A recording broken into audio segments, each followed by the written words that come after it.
Alright, so a lot going on today, everybody, but I wanted to hop on here really quick and talk about something that was recently not bothering me, but it came up on Twitter, and just want to throw my opinion on it. First, roll the intro.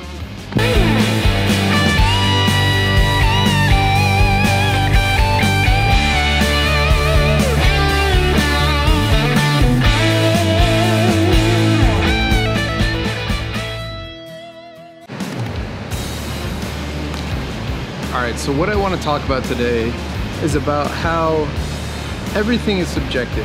When it comes to being creative, everything is subjective. And recently I saw a tweet that Dan Mace put out about how there was a lot of hate on his latest video. So here's the thing with creativity and when you put it on the internet for people to see.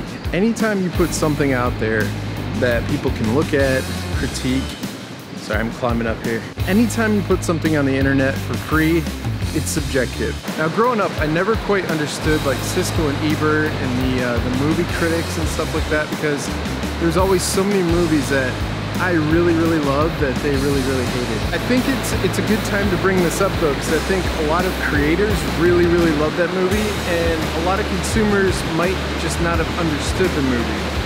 And part of that goes into when you're a creator, you totally understand the work that goes into something that big. I mean, he coordinated 100 different people in 100 different countries to bring him footage to make one amazing video.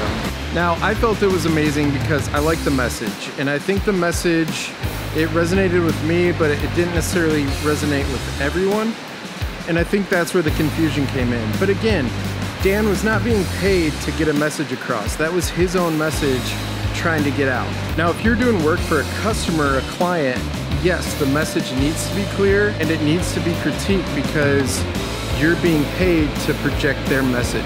But when an artist puts out a song or a video, or you put out a vlog or whatever, it's completely subjective. There's no need for people to hate on something because they didn't like it. It's a free thing. It's entertainment. Relax, and just, if you didn't like it, then don't watch it. So I think where some of the confusion takes place is in the minds of a creator versus a consumer.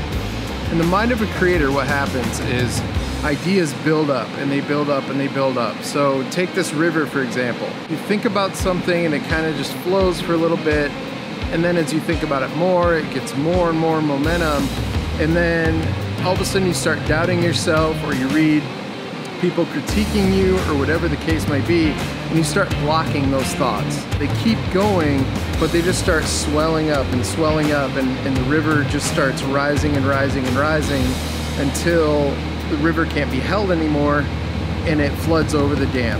When that flood happens, a lot of times so much stuff is coming out of the creator's head, they just need to get it out.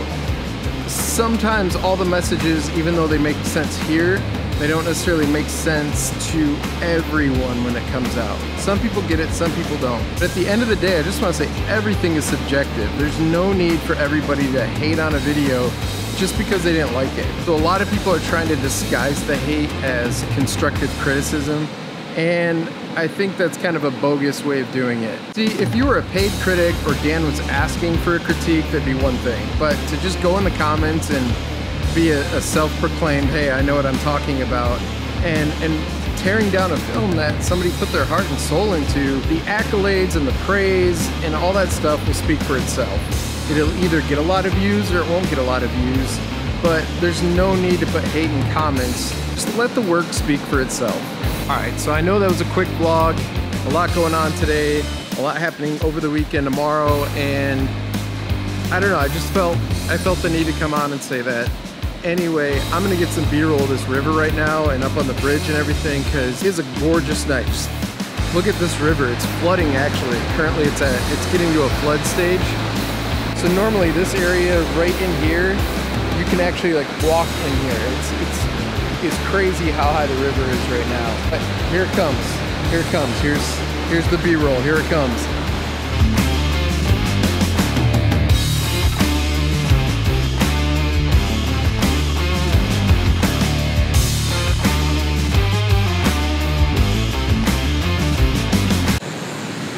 Alright, so it's super dark. I'm gonna get going. Check out this time lapse, and I will see you tomorrow.